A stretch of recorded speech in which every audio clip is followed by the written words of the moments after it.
Well, welcome to the V&A construction update from Broadbeach on the Gold Coast. My name's David Higgins. I'm the Director of Residential from Colliers. We're the sales and marketing agents for the project on behalf of Iris Capital. Look, I'd like to say welcome from sunny Queensland, but we've actually got downpour around us at this moment. I'm standing here with Simon Hughes, who's the Senior Project Manager from Iris Built. Welcome to the update, Simon. Thanks, David. So, Simon, we're standing in basement 6 on the lowest level of the building. Excavation work seem to be going very, very well. We're in the southern part of the core, and we're looking over here to the northern part. What is the next part of the excavation progress entail? So we'll continue the B6 excavation. We've now done the northern and the western side of the site. We've just got the eastern side of the site to complete. So over the next 3 weeks, all of the excavation works will be complete down to B6. But then we've got the 2 cores to commence, the western core for the west tower and the eastern core for the east tower. So, Simon, 103,000 cubic metres of sand has been taken out of this basement. Yes. How does that compare to other projects in the Gold Coast market? Oh, look, there's various size projects around the coast at the moment, but we're probably currently around double the size of most projects. This is a very significant basement construction, isn't it? It is, yeah. It's particularly unique in coming down 6 levels. Most basements only come down 3 or 4 levels, but V&A is coming down to 6 levels of car parking. Yeah, I think V&A is known as having one of the most generous car parking ratios on projects of this scale on the Gold Coast. So talk us through the basement levels. We can see above us B1, B3, B5 above, yes, and the donut slabs, which we've talked about in our previous construction update to our buyers. How does that donut slab method help with your construction on V&A towers? Well, the donut slabs, whilst they're the permanent works, they act as the temporary supports for the surrounding CSM wall.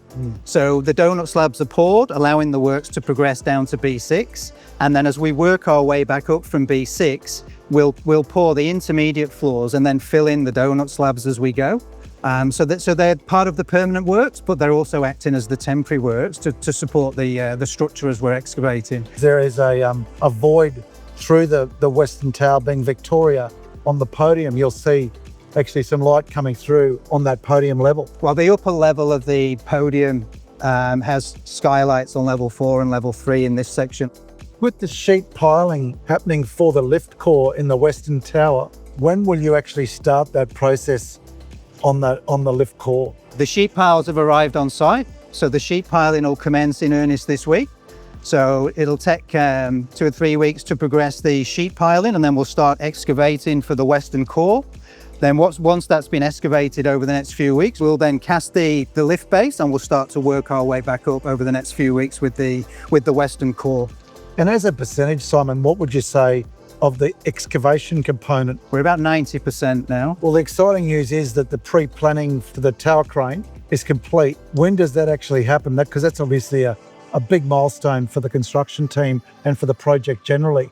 It is. So we've done our pre-planning.